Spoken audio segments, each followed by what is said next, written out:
What is it that you remember about Easter? What is it you remember about Easter services? I bet I speak for most of us when I say it's the music. Now, here at Northminster, we are blessed with wonderful music every week, but there is just something about the celebration of Easter and the hymns we sing and often the instruments that we have. What we remember about Easter is the music. I don't think too many people got up early and wanted to get a good seat to hear the sermon. When you think about special Easters, you're probably not going, wow, those sermons, I can't wait to get there. To hear that, that's okay, I'm with you. I'm with you. I love listening to the music on Easter. What is it you remember about recent Easters? I think for this congregation, those gathered in this space on this morning, maybe it's the last time we were in this space. You were in this space. It looked very different. And so this year, we remember that and we rejoice in being able to be back here. I know I will always remember last Easter when we were at Broad Ripple Park in the shelter. And there was something powerful about that. We were not in any traditional sanctuary whatsoever, but there was a celebration and there was energy. One of the first times many of you had been back together because of the pandemic, and it was wonderful. I remember the atmosphere of that Easter. But I'll also remember the Easter 2 years ago. Things were totally shut down. I was living in the East, and COVID had hit so hard out there. We knew we had to pre-record the Easter service, so we decided to pre-record it as a sunrise service. So we had to watch the weather for about 2 weeks, and it was about a week and a half before that we were going to have a sunny day. So we went out in the backyard of one of our members who lived up high on this ridge, and you could literally look out over the landscape. And we were 30 miles from New York City, but you could even see the tops of the buildings from New York City right below us, the city we lived in. And so we used that setting for this Easter. And we began the service as first light. And then I thought, when that sun is breaking up, I'm going to do the sermon. And they're going to remember this sermon. I have my chance. And so, sure enough, we did that sermon and shared those words of hope when the sun came up. And then we paused after the sermon.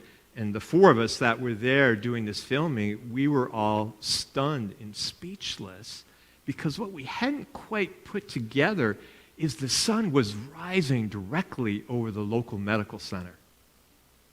And the place was packed now in the East with people struggling with COVID. We were hearing more about the number of deaths and even what they were going to do to handle all that was going on in healthcare. And we looked at each other and we said, the sun, the hope of the resurrection, it's coming up right over that location. And it's the contrast, isn't it? That is truly what makes Easter's memorable. And other memorable moments in our lives that we remember, it's the contrast from one thing, a pivot, to another that catches us totally off guard. That's what helps us truly remember something and sears it into our minds and into our hearts. I think of these women that were coming to the tomb. What did they remember? What were they thinking about? They still had to be in shock. They were traumatized by the crucifixion. Psychologists tell us if we suffer a very traumatic experience that we will play it over and over in our minds and hearts to try to desensitize ourselves to that reality. And I believe that's probably what was happening for these women heading to this tomb. They were trying to desensitize themselves to the trauma of what they'd experienced. And then the contrast. Now, this is the contrast, the pivot that will change all of history. They come to the tomb and the stone is rolled away and it's empty, and they are greeted by these two that are there. And then when they go back, I like the Luke version because it talks about the disciples and others that were gathered that they went to speak to. They called this an idle tale. The contrast was so extreme. But I wonder, what do you remember? What are you thinking about in your own life on this morning when you come to this very service? What are you remembering? What are you thinking about? Maybe you're like those women. There's some trauma, some struggle in your life. We've talked about it as the shadows. There's these shadows, this darkness that's within you. And maybe like these women, you ruminate, you try to play it over and over again, hoping you can desensitize yourself to this reality. Or maybe one more time, thinking it through, you'll discover a new way you can respond to this. We talked about the detachment in our relationships, these broken, twisted relationships in this dark place, this shadow that they create in our lives. We talked about a shadow of derailment. Maybe there were dreams you had for yourself and your family. And sometimes you feel like the whole world is conspiring against you and they just cannot happen. Maybe it's just feeling devalued. Your worth on a week to week, you're up and down, feeling the sense of worth, and it's a dark place that you seem to fall into so easily. And then the whole thing just makes you so exhausted and depleted, especially these last 2 years. What is it that you're remembering, that you're thinking about as you come on this Easter, and maybe you keep playing over and over? I want to change the scene for a minute. And I want to stay with our question, though. What is it that you remember about Christmas Eve? I think it's kind of different, isn't it? On Christmas Eve, now, maybe I'm on my own. Great. We love our carols. We enjoy hearing the carols. But there's something else we remember on Christmas Eve. I brought one along with me. It's lighting the candles, correct? Are you with me on this? Lighting a candle on Christmas Eve. And it's powerful because we light an individual candle, but then as we all light them, we have this community, this bright light. We light this. Do you notice something about this light? No shadows. No shadows. See, we come and we celebrate that the light has come into the world. But you know what that means for you? That this light has come into the world, and there's no shadow that can overcome this light. What we celebrate on this day is how bright this light shines, and how this light cannot be stopped from finding you, especially in those dark places where you can fall to so quickly and spend time.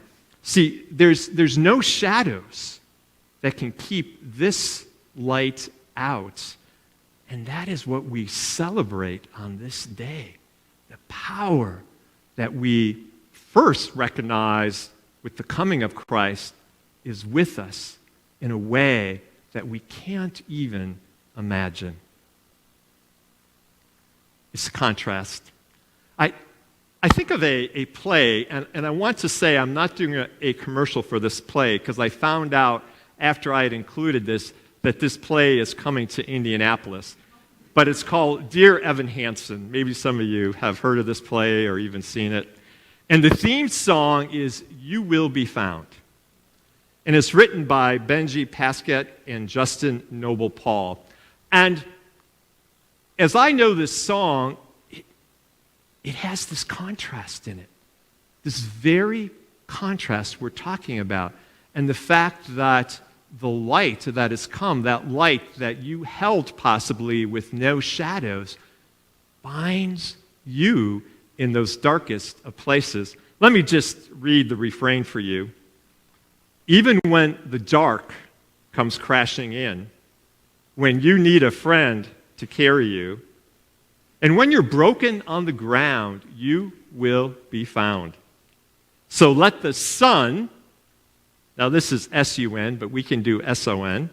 And so let the sun come streaming in, because you'll reach up and you'll rise again.